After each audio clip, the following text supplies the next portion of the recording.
एकदम मुद्रा सही होनी चाहिए। ज्ञान मुद्रा कितनी बार बताई गई है आपको कि अंगुली और अंगूठा, अनामिका अंगुली और अंगूठा को आपस में टिप को मिलाएंगे। एक बच्चा पीछे बैठा है, वो लग रहा है कि जैसे यहाँ है ही नहीं है। आप हमेशा अपने पर फोकस करो। अब फील्ड में क्या हो रहा है, फिजिकल कौन कर रहा है कौन नहीं कर रहा है, उससे आपका लेना देना नहीं है। आप कहाँ हो, वहाँ पर आप ठीक से बैठे हो कि नहीं बैठे हो, आप ठीक से कर रहे हो कि नहीं कर रहे हो। इस योगा सेशन में आपको विशेष जानकारी दी जाएगी। खास तौर से कई बच्चे पूछते हैं कि हम योग प्राणायाम करें लेकिन मंत्र कौन सा जपें। ठीक है, तो मंत्र चिकित्सा भी अपनी भारतीय चिकित्सा है और बहुत प्राचीन चिकित्सा है, वैदिक काल से चली आ रही चिकित्सा है मंत्र चिकित्सा।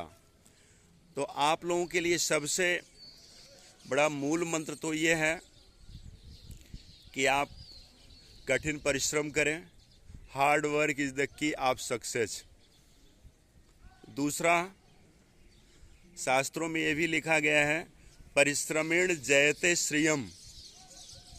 परिश्रम के द्वारा ही आप लक्ष्मी को प्राप्त कर सकते हैं। ठीक है, लेकिन अगर आप अपने को बलिष्ठ, अपने को मजबूत, अपने को निरोग, अपने को स्वस्थ रखना चाहते हैं तो आप बजरंगबली का एक सामान्य मंत्र याद कर लें, या आप इस वीडियो में बाद में ध्यान में दे करके आप याद कर सकते हैं। ओम श्री हंग हनुमते नमः। ओम श्री हंग हनुमते नमः का आप प्रतिदिन जप करके कम से कम 11 बार, 21 बार, 108 बार, जितना आपके पास टाइम है। अगर आप प्रतिदिन नहीं जप कर सकते हैं तो ओम श्री हंग हनुमते नमः का आप मंगलवार और शनिवार जप करें। इससे आपके जीवन में विशेष लाभ होगा।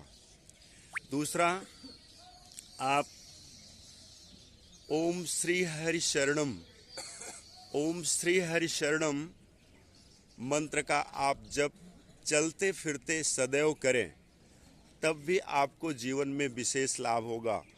ओम श्री हरि शरणम का अर्थ है कि आप अपने को, जो सबके नियंता हैं, संकट को हरने वाले हैं, उनकी शरण में समर्पित कर दे रहे हैं।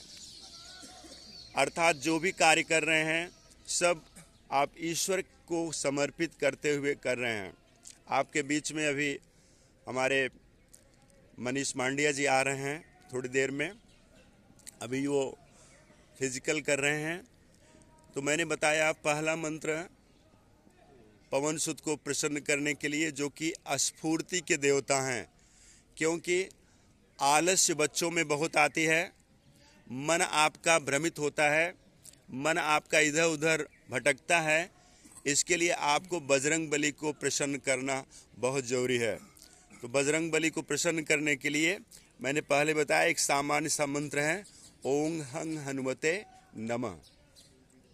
और हनुमान चालीसा का आप नहीं अगर नियमित पाठ कर पा रहे हैं तो कम से कम मंगलवार और शनिवार को अवश्य हनुमान चालीसा का पाठ करें।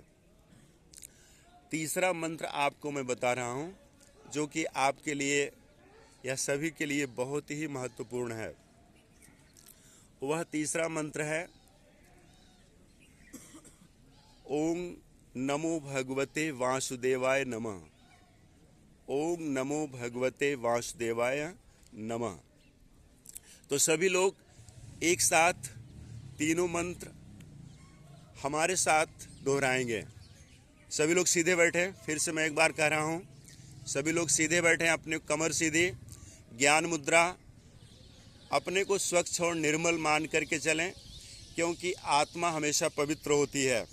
हो सकता है आप में सभी लोग बाह्य स्नान नहीं किए हैं, लेकिन आंतरिक रूप से जो आपकी आत्मा है वो कभी भी अशुद्ध नहीं होती है। तो आप आत्मा से इस मंत्र का जप करें। पहला मैंने बताया था ओम हंग हनुमते नमः। ओं हं हनुमते नमः।